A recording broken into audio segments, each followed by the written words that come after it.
ఆచి చికెన్ మసాలా. బండి సంజయ్ కుమారుడి వ్యవహారంపై సీఎం సీరియస్ అయినట్టుగా తెలుస్తుంది. ఈ నెల 8న ఫిర్యాదు వస్తే ఎందుకు చర్యలు తీసుకోలేదని డీజీపీని ప్రశ్నించారు. తక్షణమే విచారణ మొదలు పెట్టాలని డీజీపీ సివి ఆనంద్ ను సీఎం ఆదేశించారు. సమగ్ర విచారణ కోసం ప్రత్యేక టీంలను ఏర్పాటు చేసి విచారణ జరిపించాలని తెలిపారు.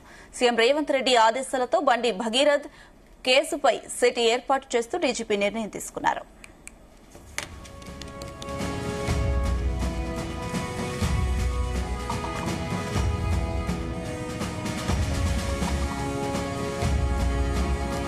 రైట్, ఇదే అంశానికి సంబంధించి మరిన్ని అప్డేట్స్ మా క్రైమ్ బ్యూరో చీఫ్ రవితేజ అందిస్తారు. రవితేజ, పేట్ బషీరాబాద్ పోలీస్ స్టేషన్ లో కేంద్ర మంత్రి బండి సంజయ్ తనయుడు బండి భగీరథ్ పై నమోదైనటువంటి కేసు పైన ఈ 2-3 రోజులుగా సోషల్ మీడియాలో, మెయిన్ మీడియాలో విపరీతమైనటువంటి ప్రభుత్వం పైన ఒత్తిడి రావడము, బండి సంజయ్ కొడుకు కాబట్టే ప్రభుత్వం తప్పించేటువంటి ప్రయత్నం చేస్తా ఉంది, కేసు పారదర్శకంగా ఈ కేసు విచారణ జరపట్లేదు అంటూ కూడా రకరకాల ఆరోపణలు ప్రభుత్వం పైన, పోలీస్ శాఖ పైన వ్యక్తం అవుతూ ఉండడంతో రాష్ట్ర ముఖ్యమంత్రి ఇమీడియట్ గా ఈ విషయాన్ని సీరియస్ గా తీసుకొని డీజీపీ సివి ఆనంద్ కి ఆదేశించి ఈ కేసులో సమగ్రమైనటువంటి విచారణ జరిపించాలి, తక్షణమే విచారణ మొదలు పెట్టాలంటూ కూడా రాష్ట్ర ముఖ్యమంత్రి డీజీపీకి ఆదేశించినట్టుగా తెలుస్తుంది. 8వ తేదీన ఫిర్యాదు వస్తే ఇప్పటి వరకు బండి భగీరథ్ పై ఎందుకు చర్యలు తీసుకోలేదన్నట్టుగా డీజీపీని ముఖ్యమంత్రి ప్రశ్నించినట్టుగా సమాచారం అందుకుంది. కేసు వివరాలన్నింటినీ కూడా డీజీపీ సివి ఆనంద్ ముఖ్యమంత్రి రేవంత్ రెడ్డికి ఆ వివరాలను కూడా అందజేసినట్టుగా తెలుస్తోంది.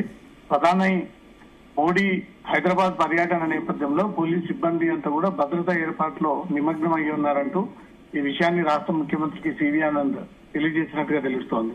కేసు సమగ్ర విచారణ కోసం ప్రత్యేక టీంని ఏర్పాటు చేయాలంటూ కూడా డీజీపీని రాష్ట్ర ముఖ్యమంత్రి ఆదేశించడంతో డీజీపీ ఆదేశాల ప్రకారంగా ఇంతకు ముందే స్పెషల్ ఇన్వెస్టిగేషన్ టీం సిట్ ఒకటి ఏర్పాటు చేయడం జరిగింది రాష్ట్ర ప్రభుత్వం. ఈ సిట్ కుకట్పల్లి డీసీపీ నేతృత్వంలో ఈ సిట్ ఏర్పాటు చేసి డీసీపీ నేతృత్వంలో ఈ కేసు విచారణ సాగాలి.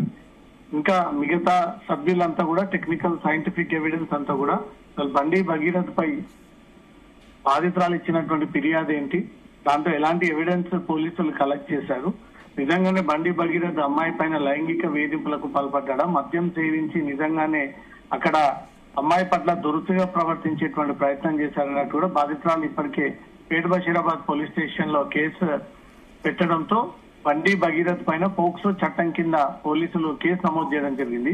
ఇదే అంశం పైన రాష్ట్ర ప్రభుత్వం పోలీసుల పైన తీవ్ర విమర్శలు రావడంతో బండి భగీరథ్ కేసు వ్యవహారంలో ఎందుకు నిర్లక్ష్యంగా వ్యవహరిస్తా ఉన్నారు, ఇప్పటి వరకు ఎందుకు భగీరథ్ పైన చర్యలు తీసుకోలేదు, ఇమీడియట్ గా ఈ కేసు విచారణ ప్రారంభించి స్పెషల్ ఇన్వెస్టిగేషన్ టీం ని ఫామ్ చేసి దీని ద్వారా ఈ కేసు విచారణ జరిపించండి.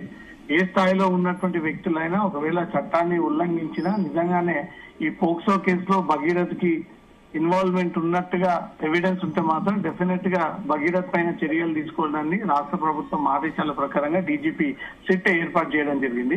ఇప్పుడు కుకట్పల్లి డీసీపీ నేతృత్వంలో ఈ సిట్ ఏర్పాటు చేశారు కాబట్టి ఈ రోజు నుంచి ఈ కేసు క్లోజ్ అయ్యేంత వరకు, ఈ కేసు ఒక కొలిక్కి వచ్చేంత వరకు, ఈ కేసులో బాధితురాలకు న్యాయం జరిగేంత వరకు కూడా ఈ సిట్ ఇక్కడ నుండి ఈ కేసు విచారణ జరపబోతా ఉంది. డీసీపీ కుకట్పల్లి నేతృత్వంలో ఇంకొంతమంది టీంతో, సభ్యులతో కూడినటువంటి టీం ఏర్పాటు చేసుకొని ఒక్కొక్కరికి ఒక బాధ్యత ఇచ్చి బాధితురాలని ఇప్పటికే భరోసా సెంటర్ కి తరలించడము, మెజిస్ట్రేట్ ముందు బాధితురాలి వాంగ్మూలం ఎందుకు సేకరించలేదంటూ కూడా బండి సంజయ్ మీడియా స్టేట్మెంట్ లో ఈ విషయాన్ని పోలీసులను క్వశ్చన్ చేయడము, ఇది రాజకీయ దుమారానికి దారి తీస్తా ఉంది. ఒక కేంద్ర మంత్రి తనయుడు కాబట్టి రాష్ట్ర ప్రభుత్వం, పోలీస్ శాఖ ఎలాగైనా బండి సంజయ్ కొడుకు పాత్ర లేకుండా ఈ కేసుని నీరుగార్చేటువంటి ప్రయత్నాలు చేస్తా ఉన్నారంటూ కూడా అనేక ఆరోపణలు వ్యక్తమవుతున్నటువంటి నేపథ్యంలో ప్రభుత్వం ఈ వ్యవహారాన్ని సీరియస్ గా తీసుకొని సిట్ ఏర్పాటు చేయడం జరిగింది. మరోపక్క కరీంనగర్ పోలీస్ స్టేషన్ లో బండి భగీరథ్ బాధితురాలు కుటుంబం పైన ఆరోపణలు వ్యక్తం చేస్తూ ఒక ఫిర్యాదు అందజేయడం జరిగింది.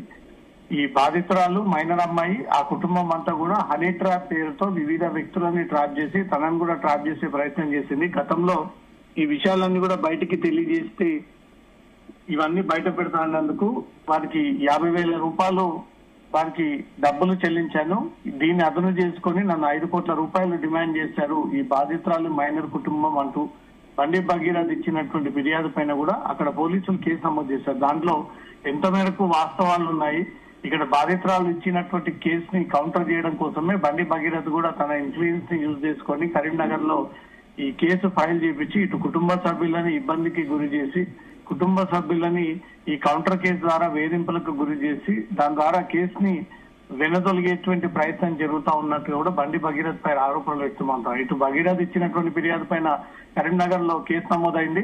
ఇటు మైనర్ బాలిక ఇచ్చినటువంటి కుటుంబ సభ్యుల ఫిర్యాదుపై కూడా కేసు నమోదైంది. కాబట్టి ఈ రెండు కేసులపై సిట్ ఏర్పాటు చేసి దీంట్లో వాస్తవాలు ఏంటి, ఎవరిపైన ఈ ఆరోపణలు చేస్తా ఉన్నారు, ఎవరిపైన రాజకీయాలు చేసేటువంటి కుట్ర చేస్తా ఉన్నారంటూ కూడా ఈ సిట్ ఇన్వెస్టిగేషన్ లో అవన్నీ కూడా వెలుగులోకి వచ్చేటువంటి అవకాశం ఉంది. Right Ravi Teja, thank you.